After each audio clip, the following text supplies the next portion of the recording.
All right guys, so do you really need to spend hundreds of dollars on a flagship phone, or can you get away with just a cheap phone off of Amazon?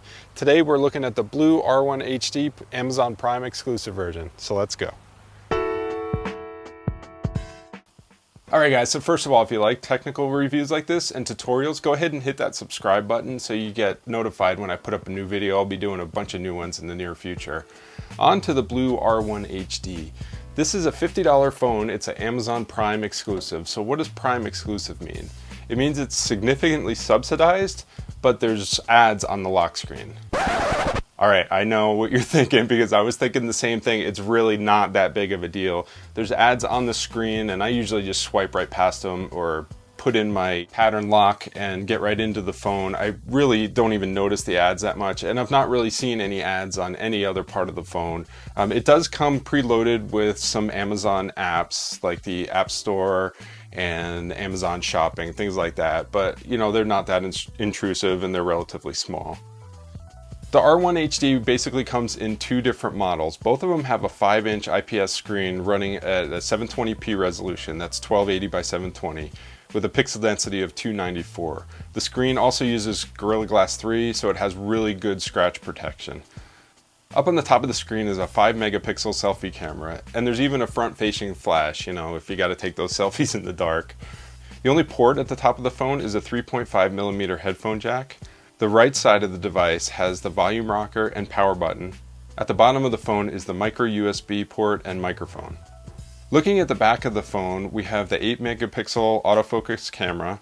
Although the shots on this device are not stellar, I was actually really impressed with the quality of the photos. The camera shoots at 1080p video, which again was much better than I expected. The camera isn't going to rival any of the flagship devices, but for a device at this price point, it does a really good job. Under the back cover, you get access to the dual SIMs and the micro SD card slot. The dual SIMs are really great because if you travel internationally or you have, say, a business line and a personal line, you want them both on the same device, you can leave both of those SIMs in there and then just switch back and forth, decide which one you want to text from or make calls from. The phone sports a MediaTek 6735 1.3 GHz quad-core processor, and this is kind of where it splits because there's two versions from here on out. One version is 8 GB of storage with 1 GB of RAM, which is not much, but the phone does come with an SD card slot so you can expand that storage. This model will run you right around $50 as of the time of this review. The second variant has 16 GB of storage and 2 GB of RAM, and that's the version that we're using in this review. And as of the time of this review, it's on sale for only $60. It normally sells for about $110, so depending on when you watch this review, that price may be different. I'll have a link in the description. You can check the current prices on Amazon. Day-to-day usage on this phone has been really great. The signal strength is very good. It's very fluid. I've not seen it slow down too much. I mean, if you're loading a lot of apps because it just has that 2 GB, or you're running some real graphically intensive games, you're gonna get a little slowdown.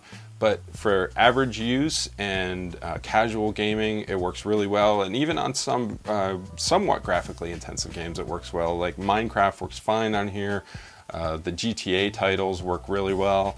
If you get into some more modern stuff that are a little more demanding, it does tend to slow down, but I've yet to find anything that I couldn't play on here. There may be some stutter, but it's still playable. So in conclusion, I would say one thing to keep in mind with this phone is that it's not intended to be a flagship killer. It's intended to be kind of an entry-level phone, and with the subsidizing through Amazon, the ads are no big deal, and you can get it at a really good price.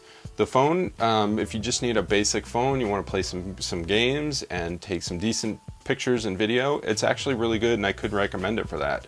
If you're comparing it to something like the S8 or the iPhone, there's no comparison. Those are heads and tails better than this, but this was not designed to compete with those phones. So guys, I hope you found this informative. There's links down in the description if you want to check out the device on Amazon. Please leave comments below and like and subscribe to get notified of new videos, and I will see you guys in the next video. Thanks so much.